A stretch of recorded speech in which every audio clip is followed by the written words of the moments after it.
Olhar, registro, reflexo, retrato, documento. Imagem, imaginação. Jogo de luz e de sombras. O olhar registra além da imagem. Ele recria a própria imagem.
Vou tirar um pouco da sua alma. Olha aqui, você nunca mais escapa de mim.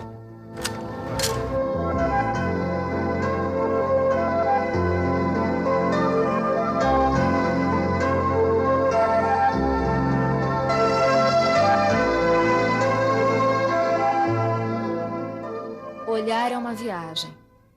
Reflexo do real, a fotografia busca na vida as imagens que fixadas se tornam síntese da realidade. Caçadores, os fotógrafos vão a uma ilha buscar imagens diferenciadas.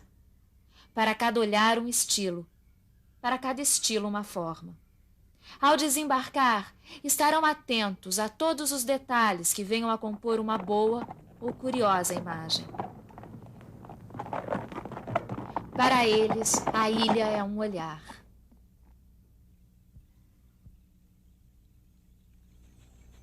Cássio é o caçador de formas. Paulista, 22 anos, dá os primeiros passos com olhar de mestre. Trabalha em preto e branco. Revela imagens de forma contrastada. Tímido, como quase todos os fotógrafos, utiliza a fotografia como um artifício para proteger-se do mundo exterior.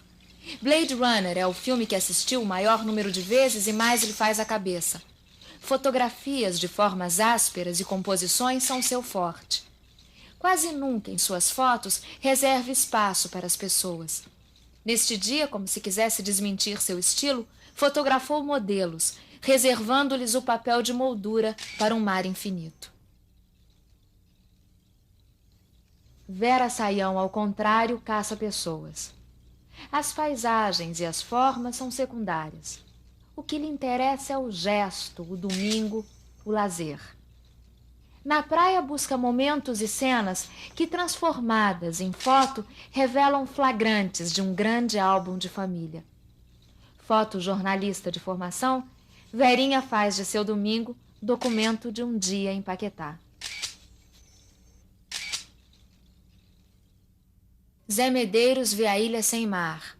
Reencarna o velho repórter fotográfico dos tempos de O Cruzeiro. Mantém o estilo de sempre e vai buscar rostos e expressões universais de domingo nos olhares, nos objetos, na vida. Hoje é um dos melhores fotógrafos de cinema. Chuvas de Verão, Memórias do Cárcere e Jubiabá são alguns dos seus trabalhos. Não larga a câmera fotográfica nem que seja para homenagear seus amigos. Ver e pensar a fotografia é parte do vício de fotografar. Trocar experiências é parte do lazer. Américo Vermelho, paranaense, busca forma e humor na fotografia. Fotojornalista em seu trabalho pessoal, produz fotos seriais que compõem um conjunto de imagens sobre o mesmo tema.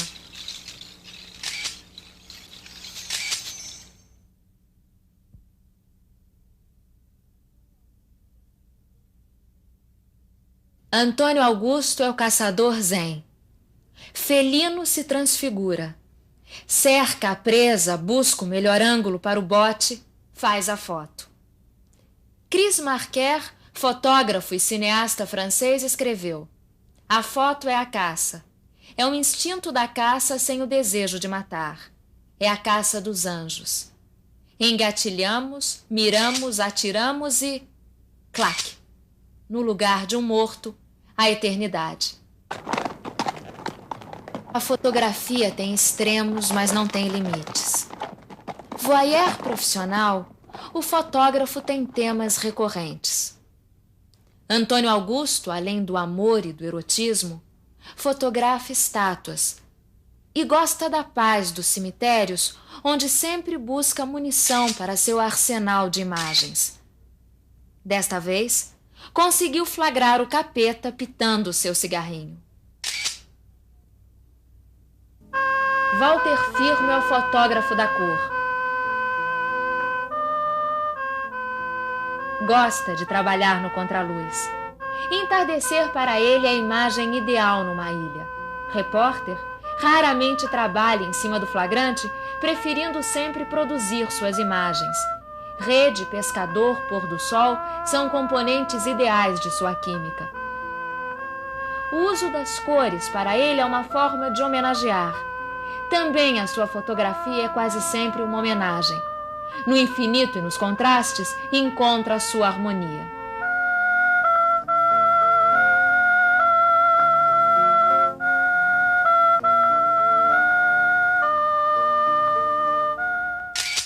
Fotografar o fotógrafo.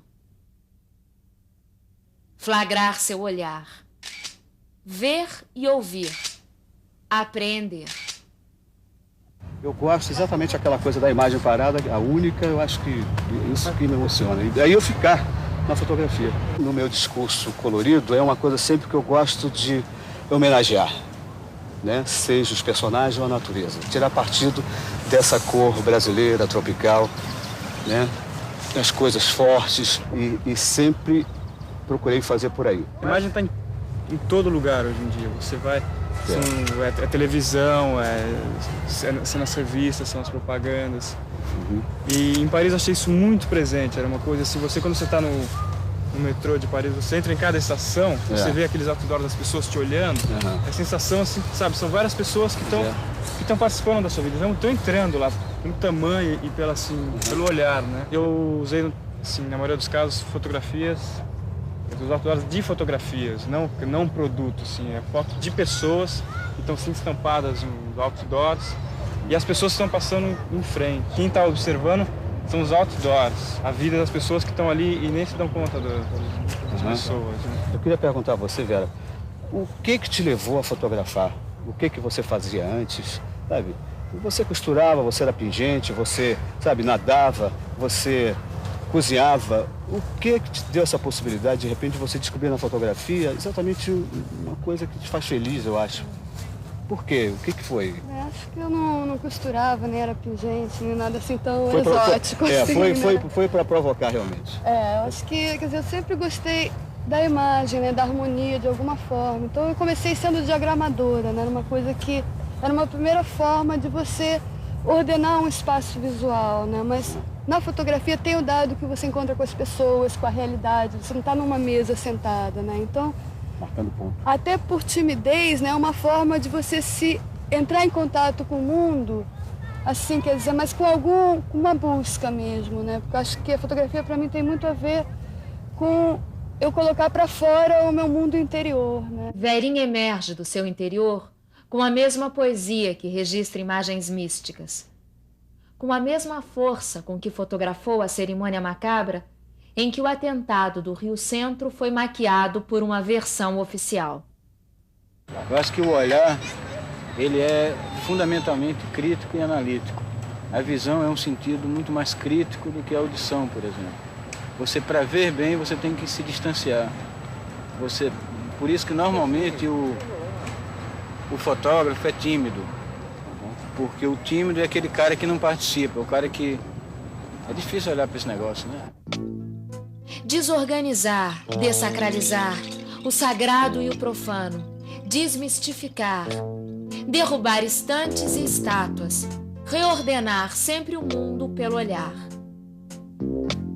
No fundo, o cara que faz estátua, mais ou menos, tem muito a ver com o cara que faz fotografia. E tem a mesma preocupação com a permanência. Uhum. Eu acho que a estátua é a tentativa da permanência, a busca da permanência. Eu acho que, no fundo, é uma coisa meio... Eu acho que uma foto de uma estátua é uma coisa meio redundante. Que está cheio de celebridade que ninguém, fora Jesus Cristo, o Rui Barbosa, ninguém mais tem nem ideia. Tem Rodrigo, isso aí já... Tem? Isso aqui é do João VI, né? Quer dizer, toda aquela arrogância de achar que vai ficar para a posteridade, de repente se reduz e ficar num depósito abandonado com a etiqueta ali no pescoço. Antigamente você, para dominar culturalmente um país, você tinha que primeiro invadir com o exército, tomar conta e tal, depois você vinha dominar. Hoje não, hoje você com televisão, rádio e cinema, esse negócio, você domina sem precisar o exército. Denunciar pelo olhar, descolonizar custa caro. Muitas vezes o preço é a vida. Que o diga o santo guerreiro e seus companheiros, nesta luta para caminhar com os próprios pés, olhar com os próprios olhos, contar sua própria história. No meu tempo do Cruzeiro, quando eu comecei a usar a Leica, que era o 35mm, e o Jamanzon, que era a grande vedete do jornalismo brasileiro na época, usava uma Rolleiflex, que era 6.6, era um formato maior. Mas essa Rolleiflex te dava problemas de enquadração, problema de manuseio mesmo para fotografar. Então eu passei a usar a Leica. 35. E fui proibido no Cruzeiro de usar a Leica. Alegava-se que o grão era muito grosso e que a grande fotografia realmente era 6x6 da Rolleiflex. Eu então usava de estratagemas terríveis. Eu fotografava em 35mm e ampliava e fazia ampliação em formato quadrado e os caras diziam: você vê que diferença? Olha a enorme diferença entre o 35 e o 6.6. E a relação do poder e a fotografia? Vocês acham que em algum momento o fotógrafo ele é poderoso? Olha, eu acho que sempre teve uma desconfiança mútua. Tanto de quem tem o poder, como quem fotografa o poder. Eu acho que sempre existia uma certa desconfiança recíproca. Porque o cara do poder quer se certificar que a sua imagem está sendo usada de acordo com suas intenções. E o fotógrafo, somente durante uma época braba aí do país, talvez era o único profissional que existia uma atividade que não era muito bem controlada, compreendida. Aí ele tinha um espaço que a pessoa do texto não tinha, porque a linguagem do texto já é uma linguagem muito mais formalizada, muito mais, mais conhecida, e a fotografia deixava uma brecha para você passar coisas que não poderia passar no texto. Eu acho que o fotógrafo brasileiro, principalmente o de imprensa, de jornal diário, ou revista semanal, teve um papel fantástico. Você está falando isso, eu estou me lembrando daquelas fotografias do Evandro Teixeira que eram verdadeiras obras-primas de gozação da ditadura. O Luiz Humberto Brasil. Luiz Humberto. Eram coisas que não tinham uma palavra sequer. Então eram muito mais candentes, eram muito mais ácidas do que uma tentativa de falar contra a ditadura. Eu queria deixar os nossos colegas de Brasília, de repente, com essa janela para falar.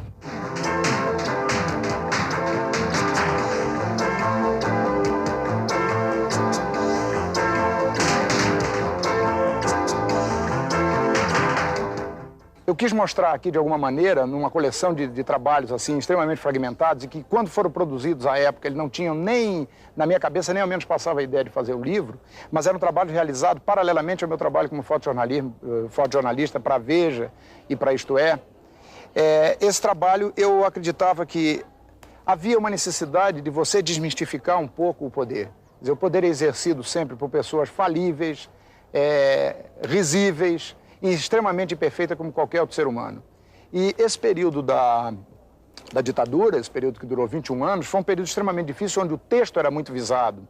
Todavia, a imagem, pelo descaso com que se trata a imagem, pela incapacidade das pessoas de perceberem os conteúdos que a imagem pode passar, ela corria muito mais solta. E também por uma necessidade empresarial de mostrar que alguma coisa precisava ser dito. A cidade era muito mais do que os seus monumentos. Que existia um pulsar sensível, que existiam pessoas lutando, que existiam pessoas sofrendo e que existia, sobretudo, um poder a quem se reverenciava com muita elegância e muita calma.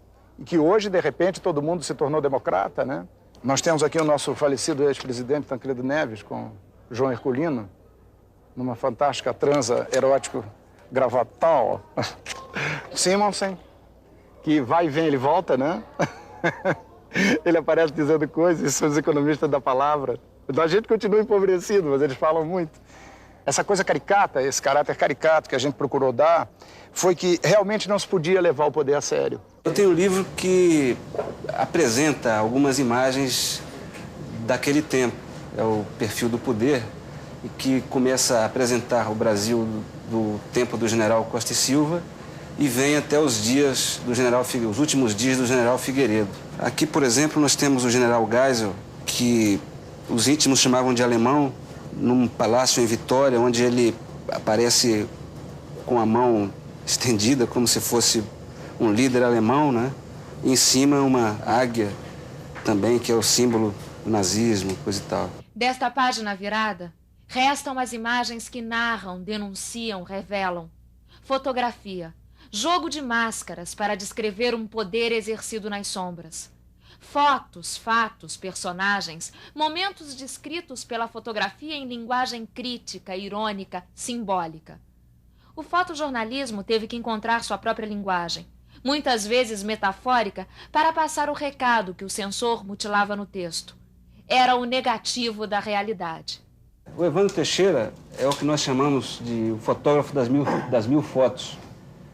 É um homem que já cobriu várias Copas do Mundo, Olimpíada, guerra, faz da moda ao esporte, faz do turismo à política, da economia à polícia.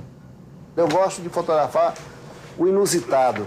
Por exemplo, na enchente, nessa enchente recente aqui no Rio de Janeiro, como você vai repetir uma cena dessa?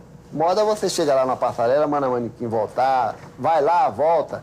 Uma foto dessa, por exemplo, numa enchente, você nunca vai poder mandar repetir essa cena. Santiago, setembro de 1973. Golpe militar. O presidente Allende é assassinado. Milhares de mortos, milhares de presos.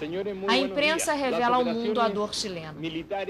O importante do Estádio Nacional não foi mostrar aquela parte que todo mundo viu, que era a parte de cima da arquibancada e do gramado do estádio, e sim o porão do estádio.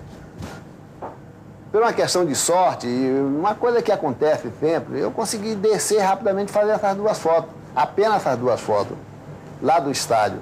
A coisa que mais me emocionou no Chile foi a morte e o enterro do Pablo Neruda. Logo depois da morte dele, nós tivemos que ir para a casa dele. Logo em seguida, encontramos a casa dele toda destruída, a biblioteca. Foi uma coisa terrível. A morte do poeta foi o primeiro gesto de rebeldia contra a ditadura.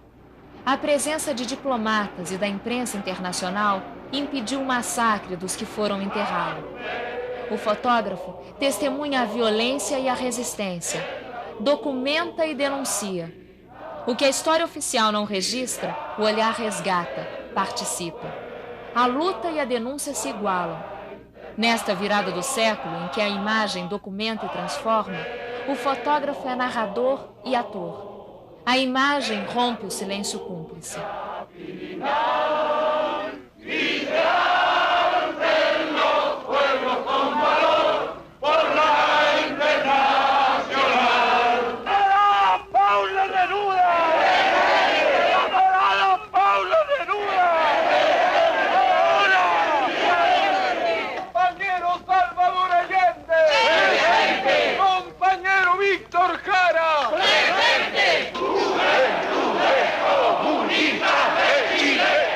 Para mim, realmente, o enterro do Pablo Neruda foi a coisa mais emocionante da minha cobertura até hoje. Em todas as coberturas que eu fiz, eu cheguei a chorar. Inspirado nas fotos de Evandro Teixeira, Drummond escreveu: fotografia arma de amor, de justiça e conhecimento.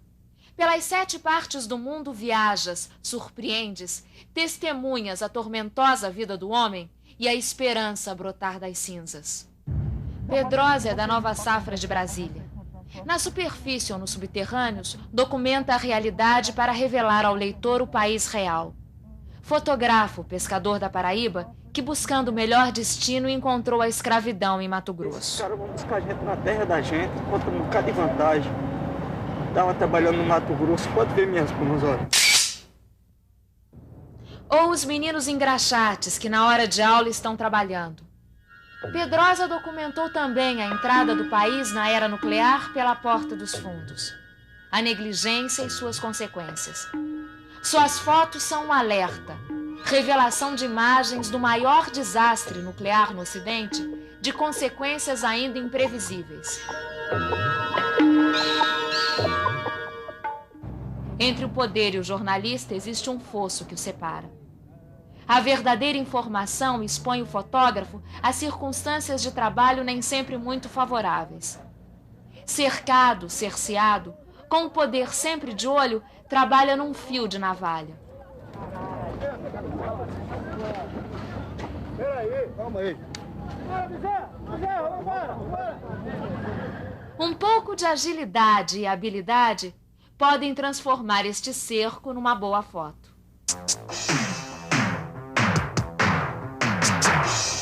Você, quando fotografa o poder, eles estão sempre querendo impor a imagem, aquela imagem release para você. Estão sempre querendo que você faça aquilo que eles querem, né? Uma determinada solenidade, você tem que fazer tudo bonitinho, eles botam você num cercado e tal. Então, o que a gente tenta fazer, o que a gente vem fazendo ao longo desses anos todos, e agora também na Nova República, que eu acho que não mudou muito, é tentar furar esse cerco, tentar pegar as portas entreabertas, tentar entrar nas reuniões e fazer os caras... mostrar o outro lado do poder, entende? Fazer com que a gente mostre a verdadeira realidade, não aquela realidade que eles querem que a gente mostre. O cenário é de cinema. No contraplano, os atores.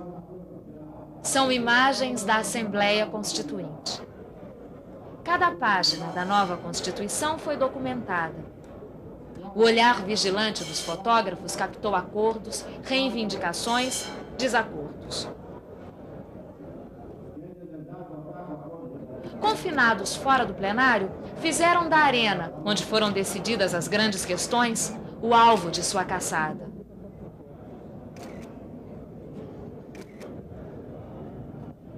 Estas serão as imagens que informarão as gerações futuras sobre este momento da elaboração da Constituição.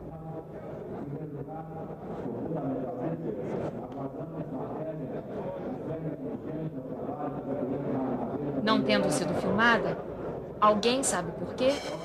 Ficou para o fotógrafo o privilégio da documentação.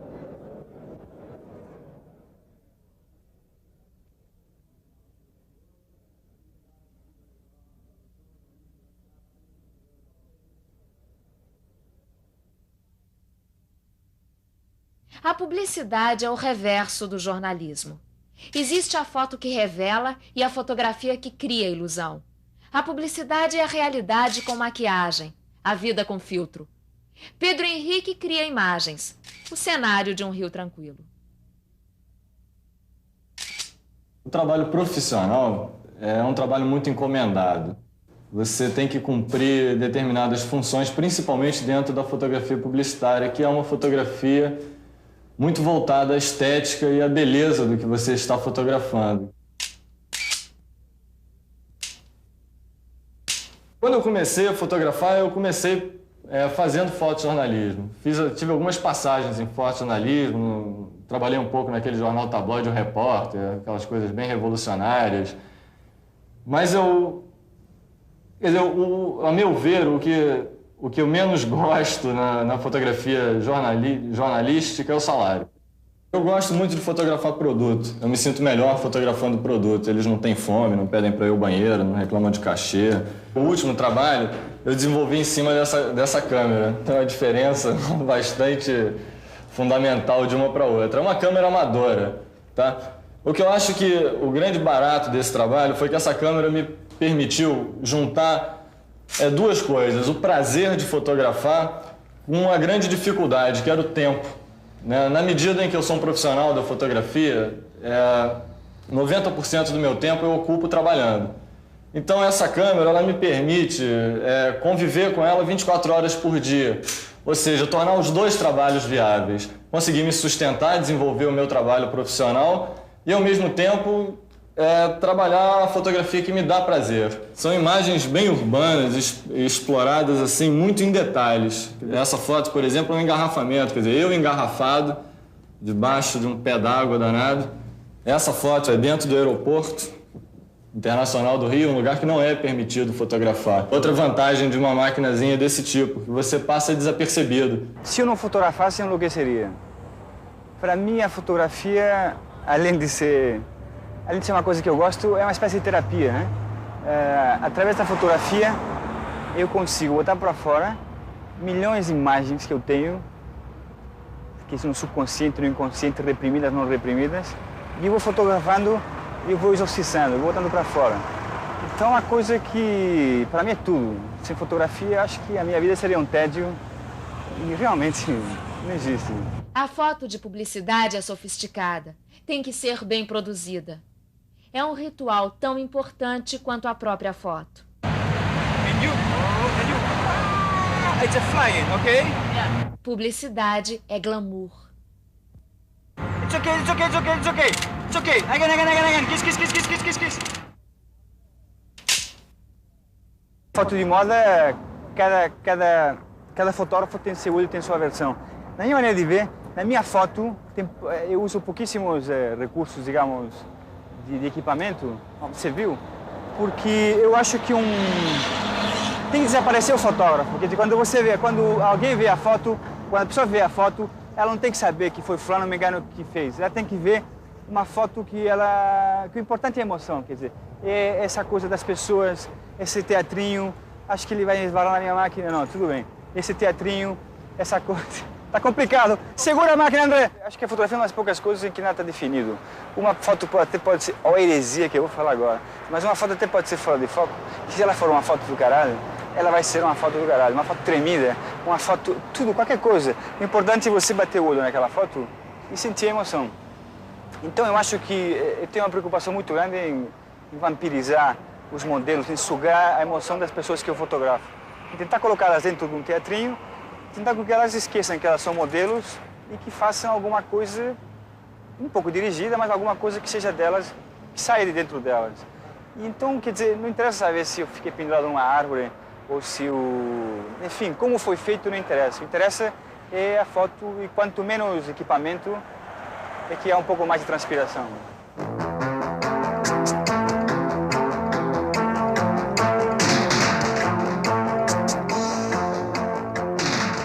Se a fotografia de publicidade é a realidade com maquiagem, o fotógrafo policial faz o retrato sem retoque. Para Alcir Cavalcante, foto é impacto. Ganhou recentemente o prêmio da Federação dos Jornalistas com suas fotos que denunciam esta violência. Nos Estados Unidos, talvez fosse um ótimo fotógrafo de filme série B, aqueles policiais. Aqui no Brasil, documento dia a dia na Baixada, realidade série B de Brasil. Um pedido, acho que do ministro da Justiça, para que se mostrasse menos violência. Acho que ele devia se preocupar em haver menos violência e não ser mostrado menos violência, né? Acho que o fotojornalismo deve ser sempre uma denúncia, né? Sirenes, violência e infância fazem parte do olhar cotidiano de Alcir.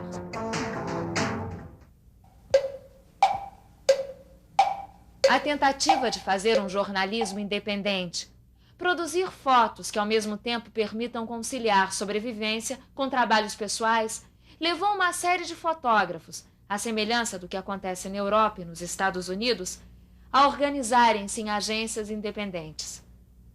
Com sede no Rio, em São Paulo e Brasília, a F4 é um dos exemplos.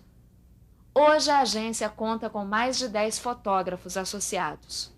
Basicamente, a F4 é um grupo de fotógrafos que vieram de imprensa, todos eles com uma experiência na imprensa, e que, já cansados de ser empregado de alguém, de ter que fotografar o que o patrão ou que o editor quer que ele fotografe, do jeito que ele quer e da forma que ele quer, a gente tenta se libertar e fotografar a nossa criação, a nossa forma de fotografar, e o assunto que a gente quiser fotografar. Acho que o nosso objetivo é exatamente conciliar essa dualidade, que é você viver do trabalho comercial, né?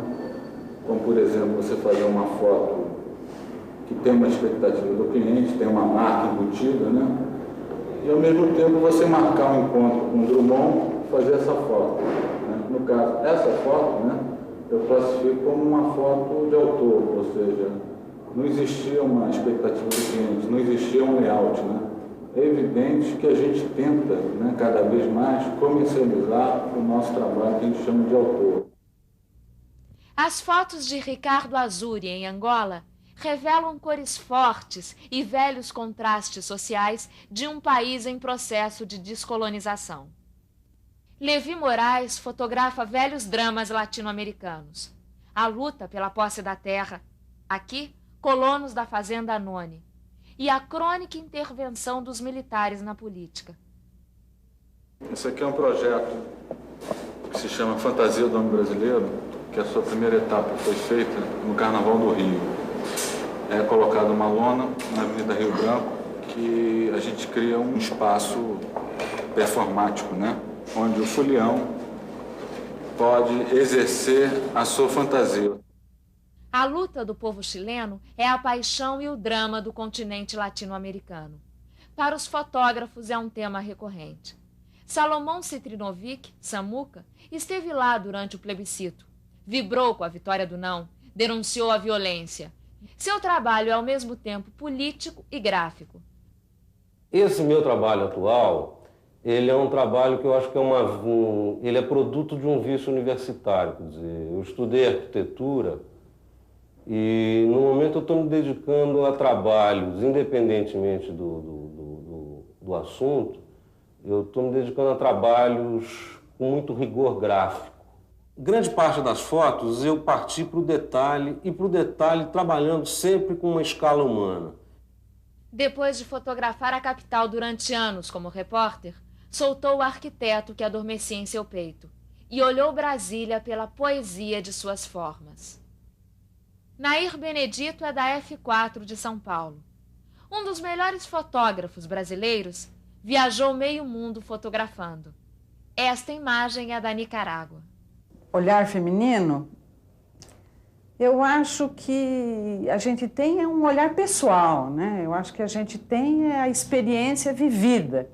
Então, não sei, né? Quando eu vou fazer um trabalho como esse que eu acabei de fazer agora, A Mulher na Nicarágua, eu acho que passa essa vivência minha enquanto mulher, enquanto mãe de 2 filhas mulheres, passa essa experiência toda. E daí o resultado final, eu acho que é um resultado de amor, de carinho, de respeito. Então, o olhar feminino para mim é isso. Eu acho que é um olhar, acima de tudo, um olhar de experiência pessoal de cada um.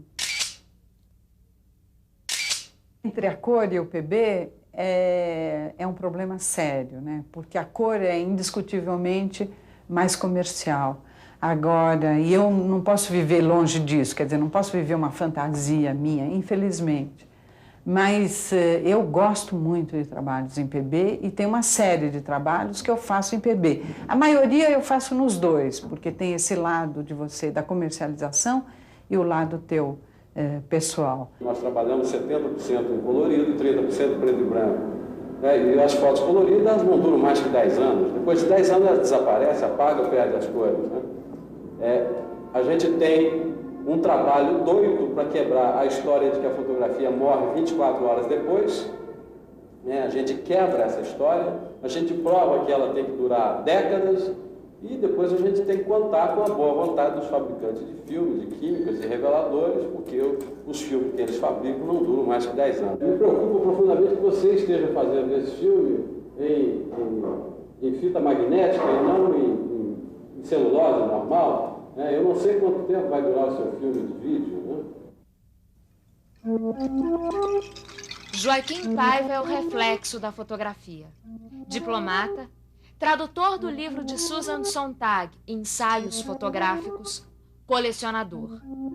Apaixonado por obras de arte, faz de sua casa uma galeria de livros, máscaras, fotografias, esculturas. Marcas de suas viagens, seu diplomático bom gosto. Joaquim é no Brasil um quase solitário colecionador de fotos. Pouca gente terá tamanho acervo particular de fotografias. Eu havia morado muitos anos fora do Brasil, uns 7 anos, aí eu cheguei assim com uma curiosidade muito grande de ver o que era a fotografia brasileira, o que os fotógrafos brasileiros fotografavam, porque também eu tinha assim um conhecimento muito da fotografia brasileira através do fotojornalismo.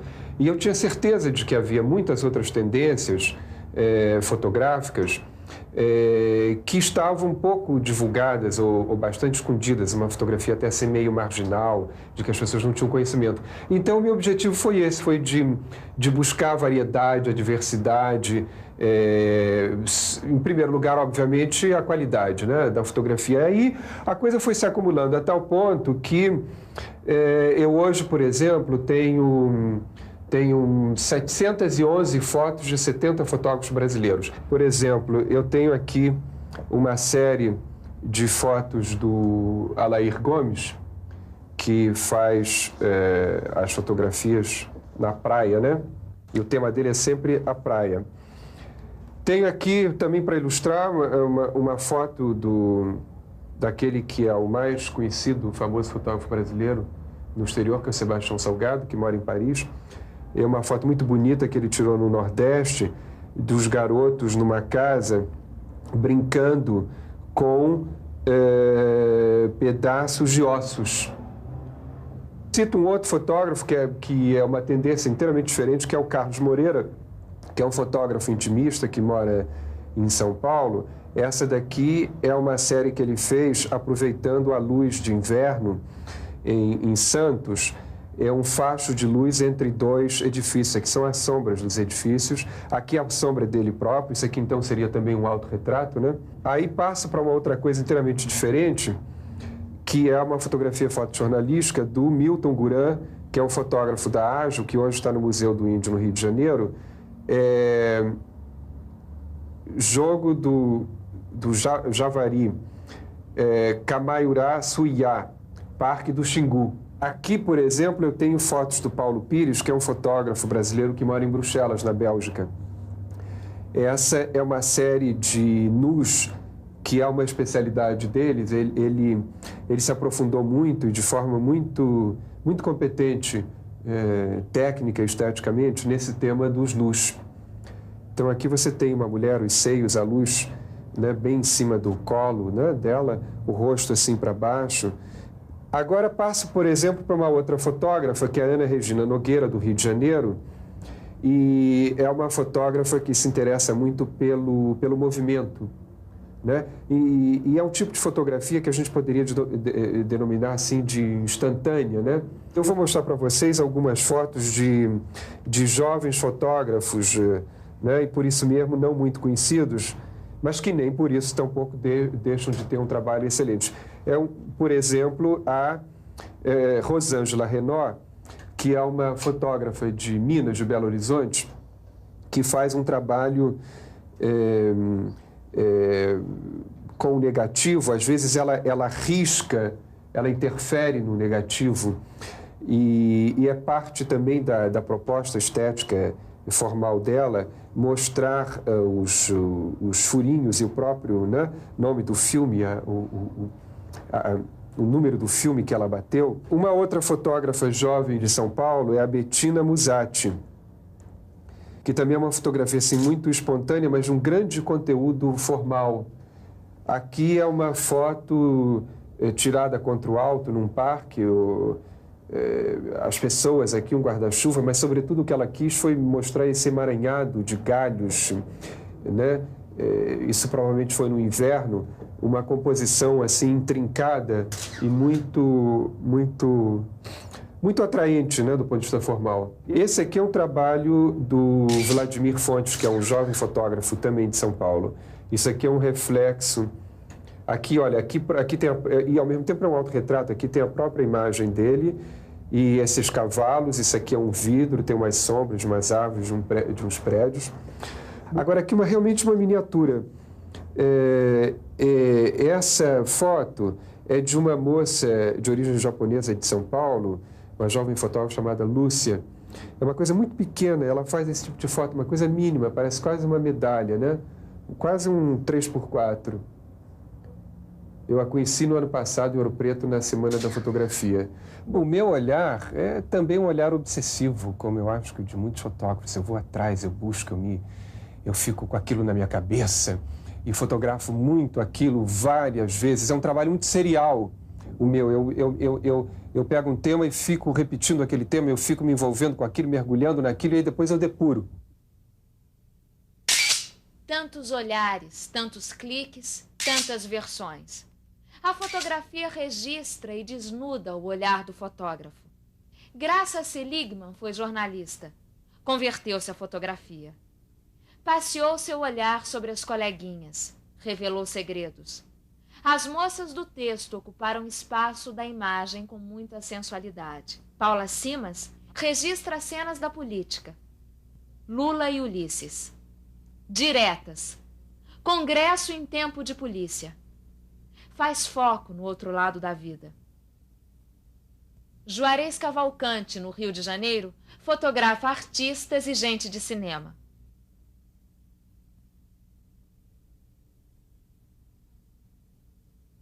Fotografado por Randan, Januário Garcia, militante do movimento negro, faz a arte de registrar sua gente.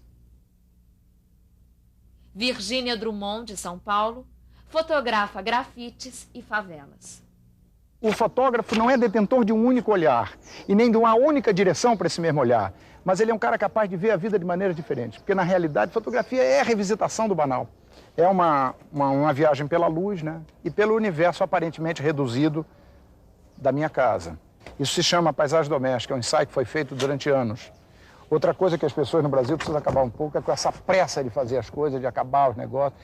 O grande prazer é exatamente o fazer, né? Enquanto você faz. Quando está pronto até perde uma certa graça, porque vem aquela chateação, vocês sabem disso, lançar filme, comparecer, dizer coisas o tempo todo sobre o seu próprio trabalho. Ele para mim, ele se extingue na hora em que eu põe no papel, que ele acaba e que as pessoas veem e gostam ou não gostam. Porque o perigo dessas coisas é a gente carregar o cadáver da obra, né? Permanentemente é aquela coisa e tal. Isso foi feito durante o de 74 a 82. São pedaços, são fragmentos que às vezes se tornam quase abstratos, né? Não são nem perceptíveis o que é exatamente a coisa. Eu, como sempre fui ligado em quadrinhos, ilustração, parará, eu acho que eu sempre quis fazer fotografia de uma maneira que me permitisse ilustrar, desenhar com a fotografia. O computador pinta, aparece como uma ferramenta extremamente poderosa nesse sentido, de você poder criar uma imagem independente de uma situação real que aconteça. O computador é capaz de ler um sinal de vídeo e congelar um instante desse vídeo, uma imagem fotográfica através de vídeo, e te permite interferir nessa imagem de maneiras surpreendentemente novas, né?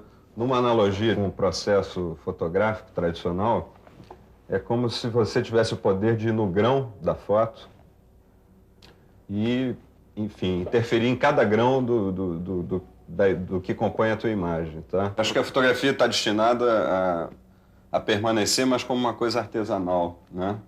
Uma expressão própria. Acho que a função que a fotografia ocupa hoje vai ser ocupada por uma reunião dessas tecnologias todas, VT, computadores, hologramas, tá?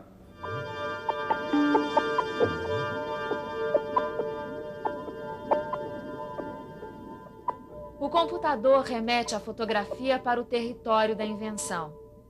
Nada é impossível. Chapada dos Guimarães, Mato Grosso, centro da América do Sul. Beleza natural e pulsar místico se misturam. Lá também estão os caçadores da alma e de imagens. O grupo de turistas mineiros curte a viagem fotografando tudo. Levará para Camanducaia ou Cambuquira paisagens e pessoas. A câmera de vídeo já marca presença como rival das xeretas. Mas é lembrança de vida curta. O prazer está na foto. O foco que se dane.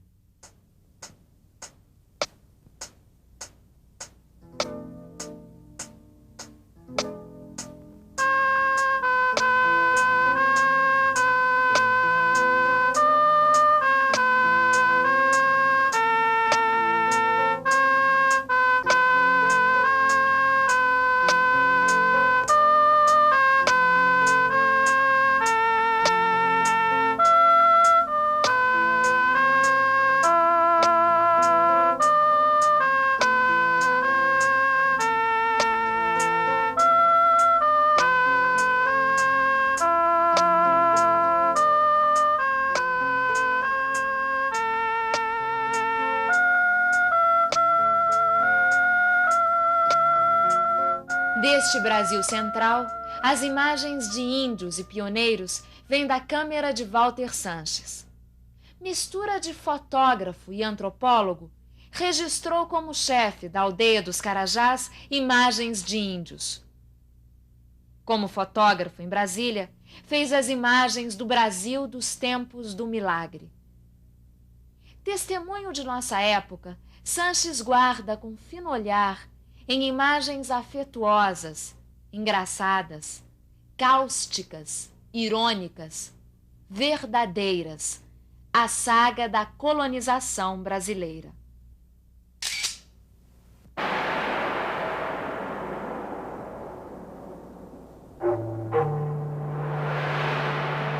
Pantanal.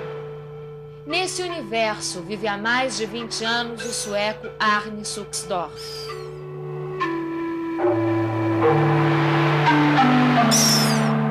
A câmera é sua arma, o olhar sua alma. Foi chamado de Nações Unidas, não? Trabalhar no Rio com cinema novo. Começou o cinema novo, com Arnaldo Jabbour, tudo isso. E depois me apaixonou para Pantanal.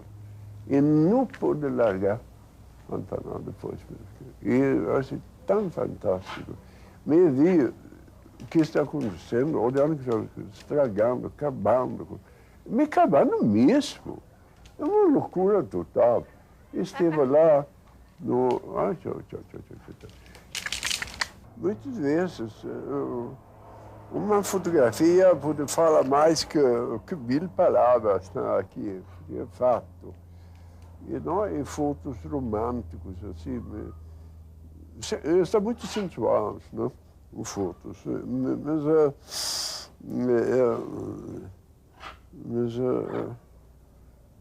De fato, essa é a nossa realidade, uma parte da nossa realidade que está ficando destruída, não pode ficar destruída. Isso não pode acontecer. Ou pode? Eu adoro pinturas abstratas, adoro Van Gogh, adoro... Mas acho o fotógrafo desse vídeo não fazer coisas muito abstratas. Aqui é realidade, tá? Um livro ordena fragmentos desordenados da memória. 2 frases ali citadas revelam sua visão do mundo. O homem precisa aprender como é trançada a teia da vida antes de colocar os dedos sobre ela. Ivar Tradgar. A alegria de contemplar e de compreender. Esta é a linguagem que a natureza me ensina. Albert Einstein.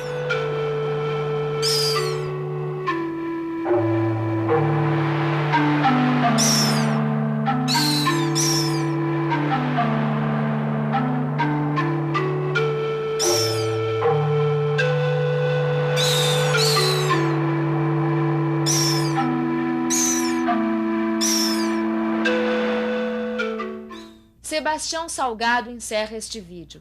Mineiro que vive em Paris, documentou a fome na África e a febre do ouro em Serra Pelada. Tem prêmio de melhor fotógrafo do mundo. Meu material de base são... Eu trabalho com 4 câmeras, com 4 lentes, sendo uma 28, 2 35 e uma 60mm. O fotógrafo não é um cara rico. Você é obrigado a aceitar muita encomenda, a fazer muito tipo de trabalho para a sua subsistência.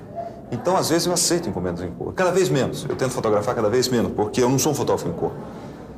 Eu sou um fotógrafo preto e branco. Quando eu fotografo em cor, no fundo, eu faço uma fotografia preto e branco colorida. Então, uma diferença imensa de uma fotografia realmente colorida. Você tem fotógrafos aqui no Brasil, por exemplo, como Miguel Rio Branco, que é realmente um fotógrafo em cor. O Miguel, ele tem uma concepção de cor, ele sabe, vai na realidade, ele entende cor. Eu não entendo. Eu prefiro trabalhar em preto e branco.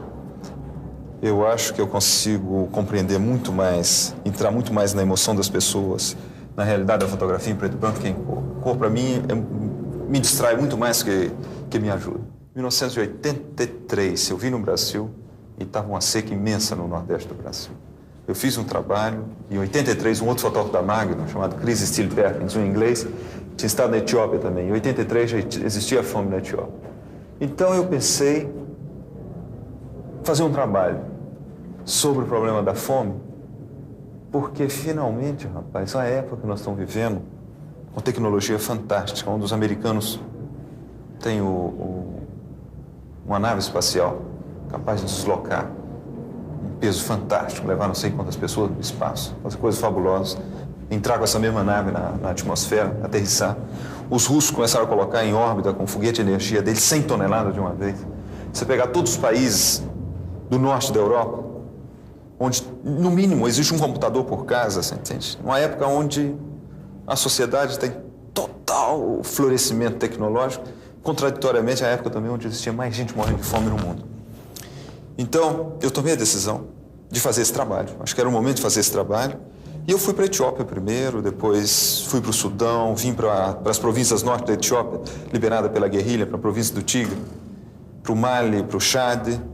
E trabalhei durante 15 meses e fiz uma reportagem. Agora, essa reportagem, a finalidade não era de dar má consciência a ninguém. A finalidade dessa reportagem era de dar uma base de discussão, uma base de reflexão sobre o problema do homem, porque esses países já vivem numa miséria tão terrível, tão dura. Não existe mais nenhuma capacidade de decolagem desse país. E que toda possibilidade de desenvolver, de eliminar com todo o problema da fome, de eliminar com o deserto, ou pelo menos de parar a desertificação desse país, que o deserto em 10 anos avançou mais de 200 quilômetros em linha reta, desceu ao sul, essa possibilidade vem dos países do norte.